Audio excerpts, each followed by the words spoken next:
Good morning and welcome to Yarniesville. My name is Kim, also known as Yarning for a Smile. And today I just want to do a little video on how to use the Advanced Search Tool on Ravelry. Mainly just kind of getting into what some of the sections mean and how you can use them to really fine-tune your search and find what you're looking for without having to look at a bunch of things that you don't want to look at. So if you are a new viewer, thank you for checking out my channel. If you're a returning viewer, welcome back and thank you for coming back. If you have any questions, please leave them down below and I will answer them. And if you need to see anything else on how to do something in Ravelry, I will try my best to accommodate you and help you through that. I hope you have a great week and thank you for watching.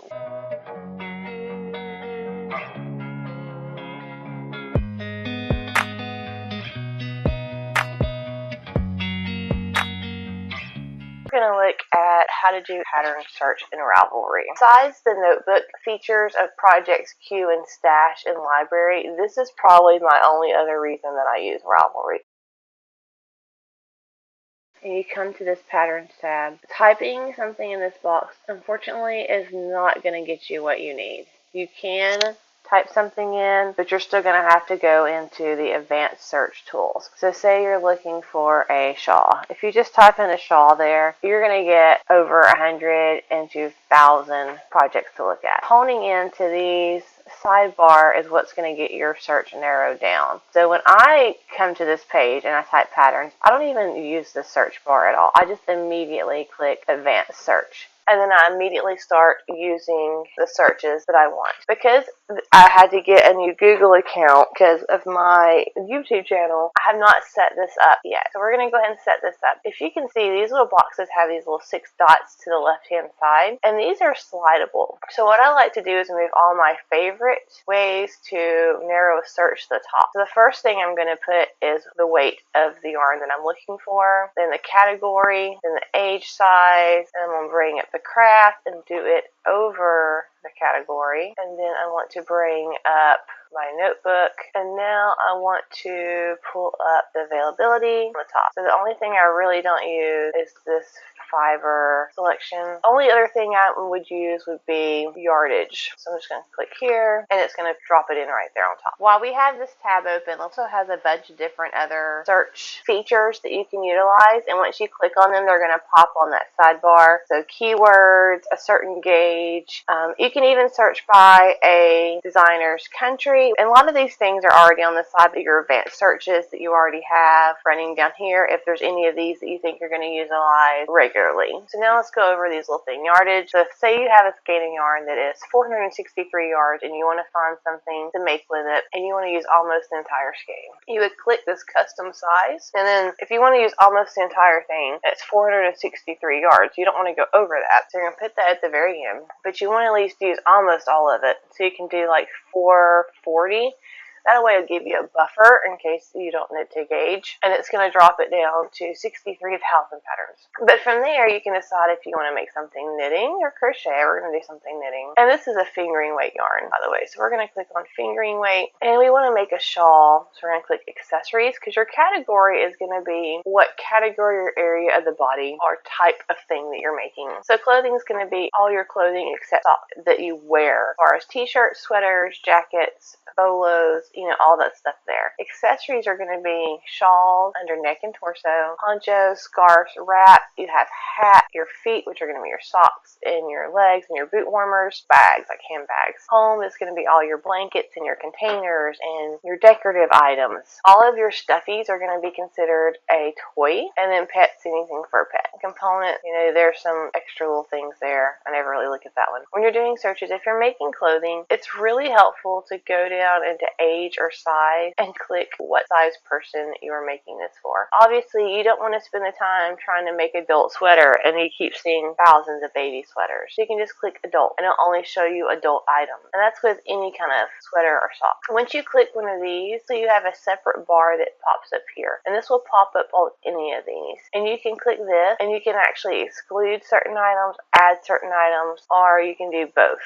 which is very helpful. If you're looking for a certain like stitch, like you know know you want to do something with brioche, your attributes is going to be where you need to go. And that's going to be under fabric characteristics. And you can click brioche and it'll let you search by brioche stitch. Same way with eyelet, ribbing, anything like that. Design elements the same way. If you want to be a cropped sweater, I mean, this is how you really get down to the nitty-gritty of what you're looking for. And I don't think a lot of people utilize this section right here enough. They can't find the patterns that they're looking for. You can even search by different types of color work. You can just search by different kinds of construction. So say you want to do something that is seamless, which is always me, you can go that way. I mean, it just really gets down to individual elements that make up a pattern. Shapes is probably the most used one of mine when searching for a shawl pattern, just because I'm not a huge fan of triangle shawls. That doesn't mean I don't make them, because I do all the time, but sometimes I just don't want to make them. Sometimes I want to do something a little strange, and I'll go with one of these. Sock techniques, I mean, even like looking at certain kind of heels, even certain kind of toes, I mean, there is just so much.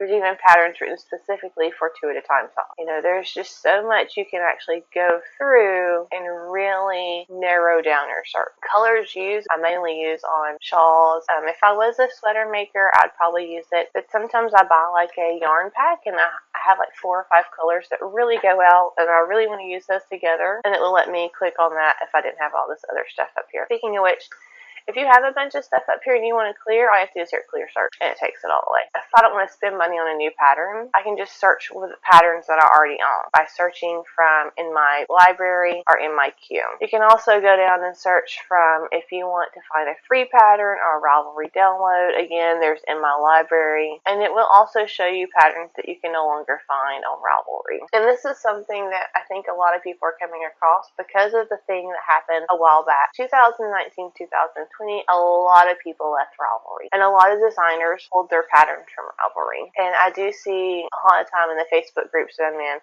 where people are looking for a certain pattern and the pattern is no longer available to get off Ravelry. And this will show you some of those discontinued patterns. And my advice to you is if you're looking for a pattern that's no longer, first you need to reach out to the designer. They could very well have just created their own web page and selling from it, or they may be going and selling from another platform like Etsy. So just don't give up hope if there's a pattern that you see that you no longer get on Ravelry, because more than likely you can get it somewhere else. And I never really searched by fiber content. I mean, it'd be great, I guess, if I really needed to, but I just haven't really had the necessity for it. And then you can even search through books, magazines, etc. And this is another important one that I think when you're first starting out, you really need to pay attention to, but as you get into your knitting, you kind of just know when you're looking at a pattern if it's going to be worth your time to make. So what I like to do is you could click this, and any pattern that's rated high, it's all going to show you those, as well as the difficulty. But when you're looking at patterns, we're going to go with this one right here. The first thing to always look for before you decide to especially buy a pattern is to see how many projects this pattern has on it. That means how many people have actually made this. And unfortunately, no one has made this. So if I was interested in this, I would definitely look at the name of the designer, and I would look at some other things that they have made. Okay, so this one has 10 projects, and I would look through and I would see the other people who have made it and see if it looks similar to the designers, which this one, all these people have made it and it looks fabulous on them. So I'd feel pretty confident in probably buying one of these patterns from this designer. So let's look at another one. I want to look at Love Notes by Tin Candies, because this is going to be a good one to really show you how to look at a pattern. Obviously, their patterns are well made. Everyone wants to make them. You can see comments, which is what people have wrote about this pattern. You can even leave a comment. My favorite thing to do when looking at patterns is to hit projects, how many projects there has, and then do advanced, pink box in the middle. Once this pops up, you're going to go to sort by, and you're going to go down to most helpful. When you're first starting out, this is very important, because this is going to let you read people's projects who've made this and what they've had difficulties with, and maybe some mods that they've done that you see that you may like, or just give you a little bit more insight. So 65 people have found this one knitter's notes is very helpful, and what she did was did some modifications because she's tall, and she writes about them here for other people to use. And that's one of the reasons I love Ravelry. So when I make things, I've always done the same. But any kind of note, I always make sure I put on just for other knitters. It's really helpful to kind of look through notes of other people. And these are the Fade Walker mitts, and I made the J Walker sock. And because the way the pattern is made, naturally it's tighter on your arm and your leg. So I made sure to note that for the next person that comes along, so they will know that as well. But that's just how you do basic advanced pattern search and how you look at patterns. Now I know if you're doing this on a phone, this whole area is hidden. It's got a little thing right here you can click and all this will pop out, but for the most part it stays offside. If you're not paying attention, think it's not there. I think it's small and kind of harder to really do advanced search on your phone, but it's not bad. But learning to really utilize these advanced search categories is really going to help you find what you're looking for, especially attributes. Probably one of the main one that people just don't use. But if you have any questions, please leave a comment and I will answer them or make another video for you. And I hope you have a great week.